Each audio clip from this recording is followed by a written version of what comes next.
नमस्कार दोस्तों, कैसे हैं आप सब लोग। आशा करता हूं कि आप सब लोग बहुत कुशल मंगल होंगे और अपनी लाइफ को बहुत अच्छे से एंजॉय कर रहे होंगे।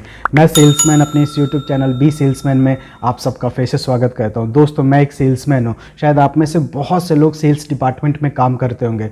जो लोग सेल्स डिपार्टमेंट में काम करते हैं उनको बहुत अच्छे से पता है, उनको जो सैलरी मिल रही है तो सैलरी तो ओके, बहुत अच्छी बात है, सैलरी मिल रही है क्योंकि वो काम कर रहे हैं तो उनको सैलरी मिल रही है, बहुत अच्छी बात है। मगर सेल्स डिपार्टमेंट का हर एक बंदा और बंदी सैलरी के पार्ट जो उनका एक इंसेंटिव होता है, जब वो एक अच्छा काम करते हैं, जिनका जितना टारगेट होता है उससे अच्छा काम करते हैं तो उनको एक इंसेंटिव मिलता है। तो हर एक सेल्स में जो बंदा और बंदी है कहीं ना कहीं उस इंसेंटिव के लिए बहुत ज़्यादा हार्ड वर्क करते हैं। तो कहीं ना कहीं ये बहुत अच्छी बात रहती है हमारे सेल्स डिपार्टमेंट के अंदर। जितना हम काम करते हैं अगर उसको और अच्छे लेवल से काम करते हैं तो कंपनी और ऑर्गेनाइजेशन जो होती है हमें उसके एवज में इंसेंटिव के रूप में रिवॉर्ड भी देती है। बट कभी कभी हम लोगों के साथ क्या होता है कि हम कितनी भी मेहनत कर लेते हैं, जो छोटे छोटे जो अनफॉर्चुनेट होते हैं, जो दुर्भाग्य जिसे हम सिंपली वर्ड में कह सकते हैं, उसके वजह से हमें बहुत दिक्कत होती है। जैसे एक छोटा सा एग्जांपल लेते हैं, हम सेल्समैन हैं। आप सबको पता है जब एक सेल्समैन कोई भी प्रोडक्ट है, कोई भी सर्विस आगे किसी कस्टमर को बेचता है तो उससे पहले उसको एक डेमो देना पड़ता है या उसके साथ मीटिंग करनी होती है। तो इसके लिए जब कभी वो मीटिंग का टाइम फिक्स करता है, वो मीटिंग के लिए निकलता है, पहले तो उसने कॉल कर दिया कस्टमर के, सर मैं इतने बजे तक आपके पास पहुंच जाऊंगा।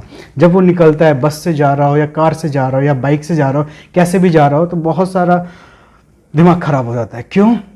जब कभी हम मीटिंग के लिए जाते हैं तो कभी कभी ऐसा होता है कि इतना ट्रैफिक होता है कि शायद जो हमें 1 घंटे में डिस्टेंस ट्रैवल करना होता है अगले 3 घंटे में भी ना कर पाए। तो ये भी होता है। कभी हम कार और बाइक से जा रहे होते हैं तो वहाँ पे स्कूटर, बाइक या कार पंक्चर होती है तो उसमें हमारा टाइम ख़राब हो जाता है, जिसके वजह से कस्टमर ने जो हमें टाइम दिया है आने के लिए और मीटिंग के लिए, हम उस टाइम पे नहीं पहुंच पाते। इससे कहीं ना कहीं थोड़ा सा क्या बहुत ज़्यादा बैड इंप्रेशन पड़ता है कि भैया ये अगर सही टाइम पे नहीं आया तो आगे प्रोडक्ट और सर्विस पता नहीं इसकी कैसी होगी। तो कहीं ना कहीं ये भी एक बहुत बड़ा इंपॉर्टेंट है। दूसरा, अगर हम बात करें तो कस्टमर के पास जब हम पहुंच जाते हैं मीटिंग के लिए और उससे जब हमें कस्टमर को कुछ डेमो देना होता है अपने प्रोडक्ट के लिए या कोई सर्विस के लिए, और जब हम डेमो देने के लिए अपना लैपटॉप या कोई भी गैजेट या फिर कोई भी टूल जब निकालते हैं और वो प्रॉपर ढंग से काम नहीं कर रहा होता, या फिर जिस चीज़ के ऊपर हमें डेमो देना होता है वो जल्दबाजी में या हड़बड़ाहट के अंदर हम भूल जाते हैं, तो भी हमारा कहीं ना कहीं क्लाइंट के सामने बैड इंप्रेशन पड़ता है। हमें पूरी नॉलेज थी अपने प्रोडक्ट के लिए, सब कुछ बहुत अच्छे से हम प्रिपेयर होकर आए थे, बट किसी एक टूल के ख़राब होने से या भूल जाने से या कोई ऐसा गैजेट लाना हम भूल गए जिसकी वजह से वो डेमो हम कंप्लीट नहीं कर पाए। और कहीं ना कहीं शायद ये भी कह सकते हो आप कि हम पूरी प्रिपरेशन नहीं करके गए वहाँ पर अपने प्रोडक्ट और सर्विस के लिए, तो इसके वजह से भी हमारी जो मीटिंग होती है और कस्टमर जो होता है वो ख़राब हो जाता है।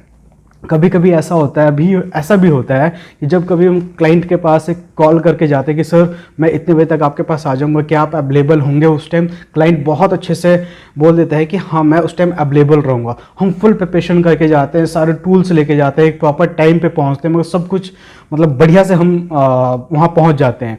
और वहाँ जैसे हम लोग पहुँचते हैं तो हमें पता चलता है कि जिस कस्टमर और जिस क्लाइंट से हमें बात करनी होती है वो घर पे अवेलेबल नहीं है, किसी भी उनके पर्सनल रीज़न से या प्रोफेशनल रीज़न से वो बाहर चले जाते हैं, वो हमें वहाँ पे उस टाइम नहीं मिलते। और जब हम उनको कॉल करते हैं तो वो बोल देते हैं कि भैया मेरे को बहुत एक अर्जेंट काम आ गए थे जिसकी वजह से मैं जा रहा हूँ। चाहे वो काम कुछ भी हो सकता है, बट मैं जा रहा हूँ तो इसलिए मैं आज आपको नहीं मिल सकता, फिर किसी दिन का आप मीटिंग रख लीजिए। उस टाइम भी हमारा दुर्भाग्य रहता है, अनफॉर्चुनेट रहता है कि हम इतने अच्छे से वेल ड्रेसअप होकर सारे इक्विपमेंट्स ले जाके सारी सर्विस और सब इतनी बढ़िया से होमवर्क प्रैक्टिस करके जाते हैं, फिर उसके बाद फिर वही मिलता है, हमें क्लाइंट भी नहीं मिल पाता।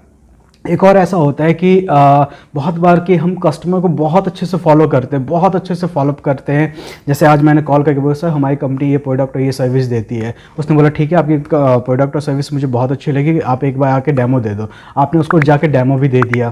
फिर क्लाइंट को फॉलोअप करते रहे, सर कब तक एक डील क्रैक हो जाएगी या सेल्स कन्वर्ट हो जाएगी, लीड जो है वो सेल्स में कन्वर्ट हो जाएगी। आप कॉल करते रहे 2 दिन हो गए, 4 दिन हो गए, 10 दिन हो गए, 1 महीना हो गया, ऐसा करते करते 1 साल हो गया। वह भी अनफॉर्चुनेटली हम उस क्लाइंट को बहुत प्रॉपरली ढंग से फॉलोअप करते रहे अकॉर्डिंग जैसा क्लाइंट को हमें फॉलोअप करना चाहिए था, बट वो कहीं ना कहीं आगे चल के वो कन्वर्ट नहीं हो पाता, फाइनली क्लाइंट हमें मना कर देता। तो इस जगह भी हमने इतनी मेहनत की होती है, मगर हमारा जो दुर्भाग्य होता है, अनफॉर्चुनेट होता है, तो हमारा उस जगह भी साथ नहीं देता। इसकी वजह से शायद एक कस्टमर जो है वो हमसे छूट जाता है। और कभी कभी तो ऐसा होता है कि कस्टमर को हम बहुत दिन से फॉलोअप कर रहे होते हैं, कस्टमर को आज हमने कॉल किया और सडनली उसने फ़ोन उठाया और उसने हमें बोल दिया ठीक है ऐसा करो, आज आप 2 बजे आ जाओ, आपसे मैं मीटिंग कर लेता हूँ।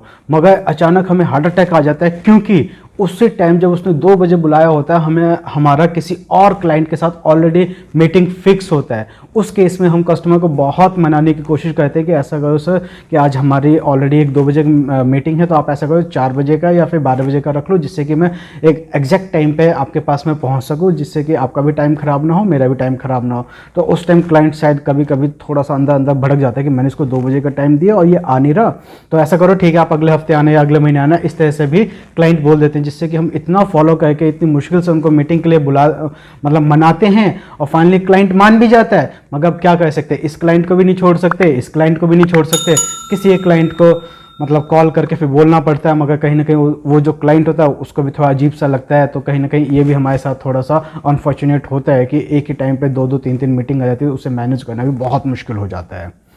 एक और रीज़न हो सकता है, कहीं ना कहीं ये रीज़न मैं आपको बताऊं या ना बताऊं, मुझे ऐसा थोड़ा अनकंफर्टेबल सा लग रहा है, मगर मुझे ऐसा लगता है कि मेरे साथ 1-2 बार ऐसा हुआ है कि जब कभी भी हम कोई प्रोडक्ट और सर्विस जब क्लाइंट के सामने रखते हैं, ठीक है ना, क्लाइंट के सामने हम रखते हैं, उसको बताते हैं, सब कुछ बताते हैं, तो कहीं ना कहीं जो हम प्रोडक्ट और जो सर्विस है उसके अंदर एक लूप पॉइंट वो क्लाइंट ढूंढ लेता है और कहीं ना कहीं उसी चीज़ के ऊपर वो हावी हो जाता है और बोलता है कि भाई इसके अंदर ये चीज़ है और ये लूप पॉइंट है जिसके वजह से मुझे आपका प्रोडक्ट या सर्विस नहीं चाहिए।